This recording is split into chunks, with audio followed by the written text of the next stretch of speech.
Our topic for today's discussion is enhancing communication skills in support function employees. Our team members include Pooja Gupta, Beth Waddell, and Marie Panucci.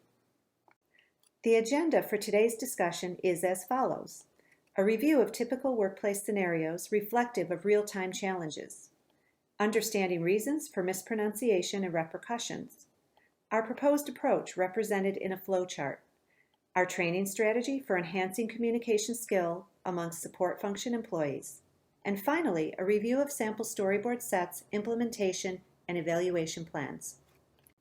Consider this scenario whereby a presenter is making a proposal at a meeting.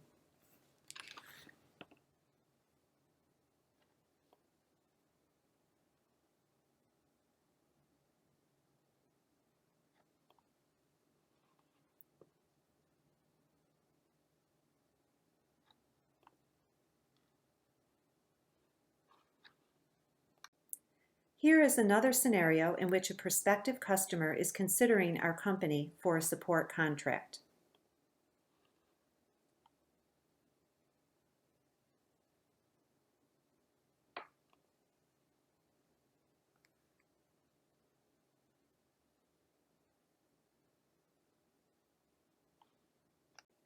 How about this scenario? The employees are discussing a report on a new product.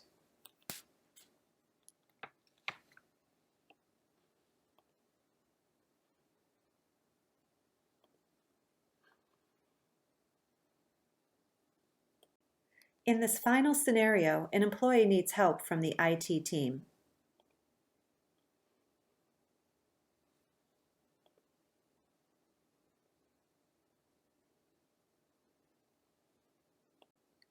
In all of the scenarios, there were common errors and mispronunciation of incorrect usage of business English terms. Let's explore why this would happen. One reason is due to learned patterns of incorrect speaking during the childhood years. A second reason is due to cultural and societal influences. A third, lack of correction of speaking inaccuracies. A fourth reason is the absence of knowledge of pronunciation within the peer group. Now let's explore its consequences on the business at large. Our learners are communicating across continents with different cultures.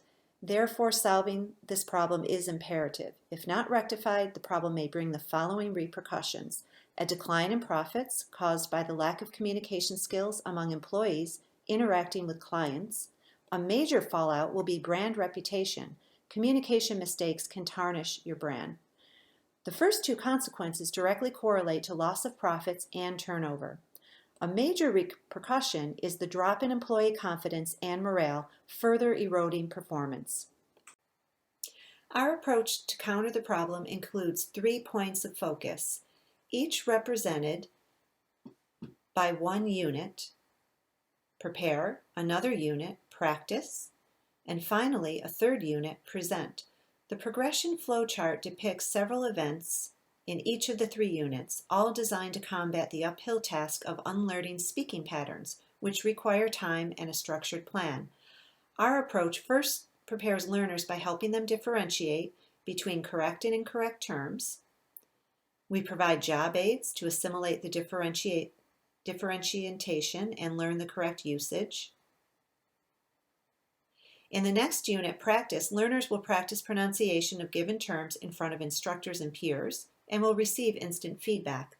Lastly, in the present unit, learners will present a business scenario by reflecting on videos, job aids, and practice session feedback. Here, learners will be assessed to know the competency gap. Learners can also devise their development plans and record their progress. The basis of our approach is to provide a safe space to practice, remove the stress about training, improve vocabulary and pronunciation, and provide consistent constructive feedback for development. Our strategy includes the articulation of the instructional goal, which we have clarified by carefully analyzing the performance situation during the analysis phase using the ADDIE model. Learning objectives created during the design phase have helped us to identify the training content and relative assessments. Our instructional strategies are designed to reinforce the learning objectives and to prepare the employees for the assessments, which help us determine employee learning. Let's review the details of our strategy. Our instructional goal is support function employees will be able to communicate in proper spoken business English. We know from the analysis that the employees are very nervous and self-conscious about speaking.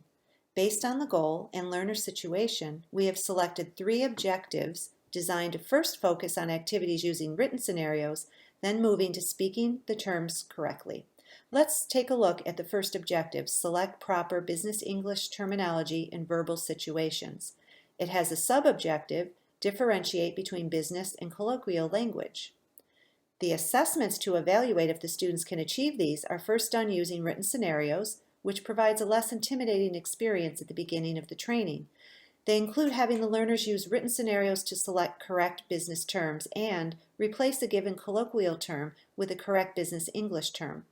Our second objective is to pronounce business terms correctly, and our third, demonstrate proper pronunciation in a presentation.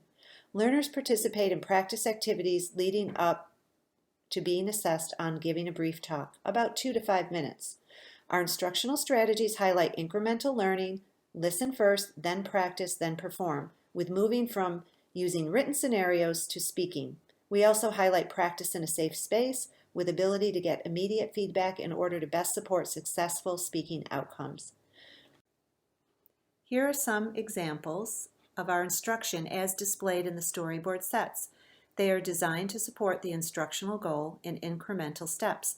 Starting with Prepare in Unit 1, this storyboard screen provides an overview of the handout of the learning aid and related discussion.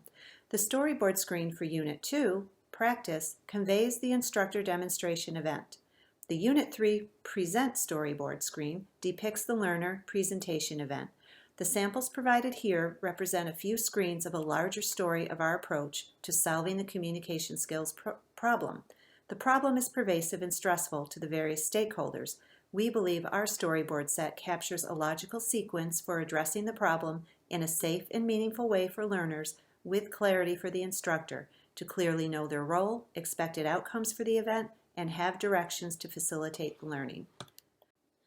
The implementation plan reflects our vision to offer a one-day class lasting 6 hours and fitting into the regular schedule of employees needing the training.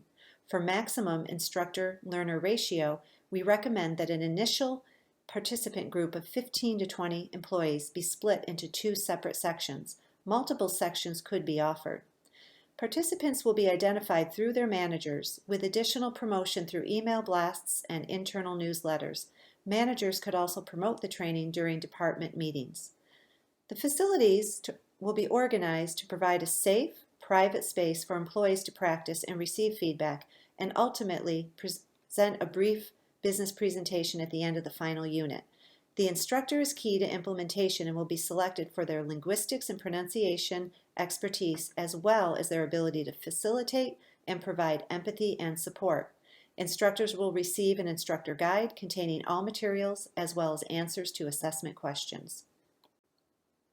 Our evaluation includes formative evaluation to be done prior to implementation and as an observer at the training.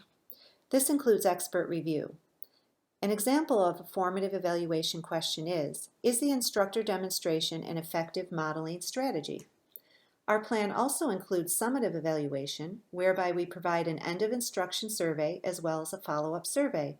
An example of a summative evaluation question is, how useful was the feedback from the assessment? Our evaluation plan is beneficial because timely consultation with a subject matter expert will provide the opportunity to make instructional adjustments and provide insights into future training. Thank you for taking the time to listen to our proposal and consider how we can help you enhance support function employees' communication skills.